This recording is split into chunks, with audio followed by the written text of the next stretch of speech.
Kita akan lanjutkan kembali berdialog bersama mantan Wakil Presiden Pak Yusuf Kalla yang sudah bergabung bersama kami di segmen sebelumnya. Pak JK masih bersama kami. Pak JK, kalau kita melihat kondisi masyarakat kita sekarang ini untuk normal baru atau PSBB masa transisi ini kan untuk bertujuan untuk membangkitkan kembali perekonomian masyarakat. Kalau Pak JK melihatnya dengan kondisi saat ini, butuh berapa lama perekonomian Indonesia bisa kembali pulih, Pak JK? Ekonomi kan akibat daripada virus ini kan, Iya. sehingga orang tidak bekerja, orang tinggal di rumah, kemudian timbul daya beli masyarakat yang turun sama sekali. Banyak sebagian masyarakat kita hidupnya rentan sehingga butuh bantuan. Itu yang terjadi. Artinya ada dua krisis yang secara bersamaan yang kita harus selesaikan. Krisis kesehatannya dan kemudian efeknya ke krisis ekonomi. Nah, krisis kesehatan ini mungkin kita bisa selesaikan secara tuntas kalau sudah vaksinnya ketemu dan disuntikan kepada jutaan, ratusan juta orang di Indonesia. Itu makan waktu, itu kira-kira 2-3 tahun dari sekarang. Nah, kalau itu sudah selesai, otomatis akan terjadi juga normalisasi di bidang ekonomi. Orang sudah boleh kerja, perdagangan jalan, ekspor jalan, industri jalan, orang mengurangi pengangguran. Jadi itu kan agar ekonomi berjalan seperti itu. Namun seperti saya katakan, kan ini menyangkut seluruh dunia. Jadi efeknya saling mempengaruhi dunia ini karena kita masih dalam kerangka globalisasi walaupun sudah banyak menurun ya.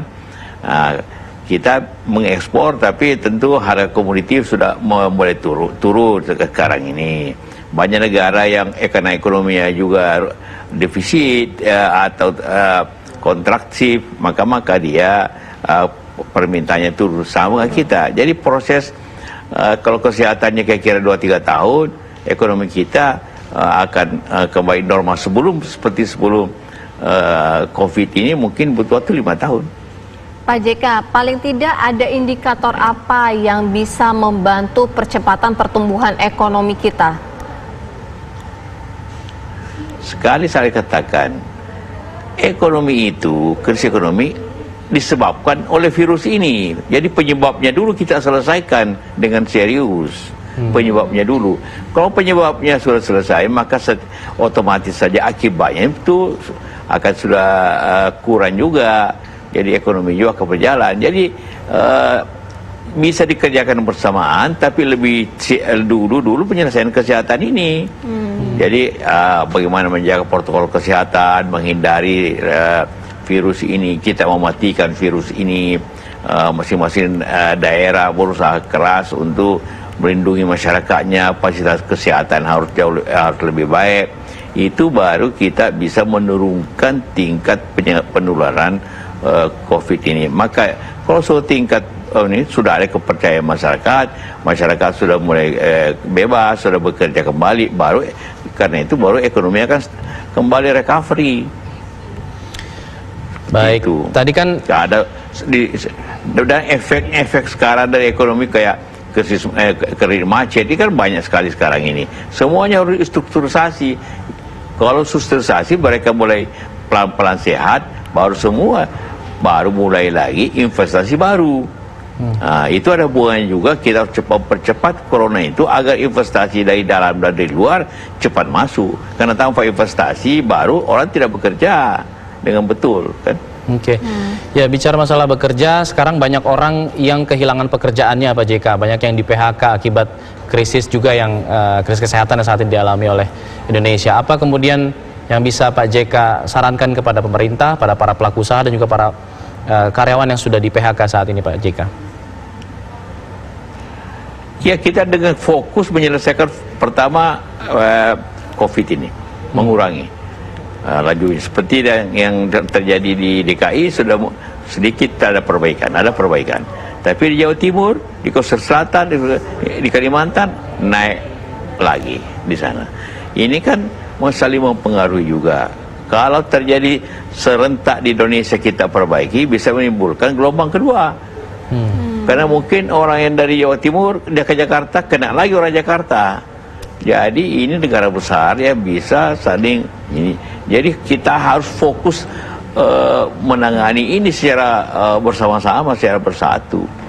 COVID-nya otomatis kegiatan ekonominya boleh berjalan kalau ada terjadi penurunan kayak di Jakarta. Karena sudah turun, kegiatan ekonomi, buka pertokoan, buka mall, buka industri dan sebagainya, kantor-kantor buka, itu kan berarti ekonomi kita mulai berjalan secara bertahap. Ya, Pak JK, kita juga memikirkan perekonomian, tapi kalau segala sesuatunya sudah mulai dioperasikan kembali seperti perkantoran, kemudian pusat perbelanjaan dan lain sebagainya, artinya protokol kesehatannya juga harus seperti apa Pak JK sehingga angka positifnya pun semakin menurun? Protokol kesehatan itu untuk mengurangi penularan kan? Iya. Jadi protokol itu menjaga diri kita sambil menjaga orang lain, menjaga keluarga. Jadi harus ada kampanye besar-besaran, kesadaran dan juga sanksi bagi orang yang tidak keluar rumah tidak pakai masker.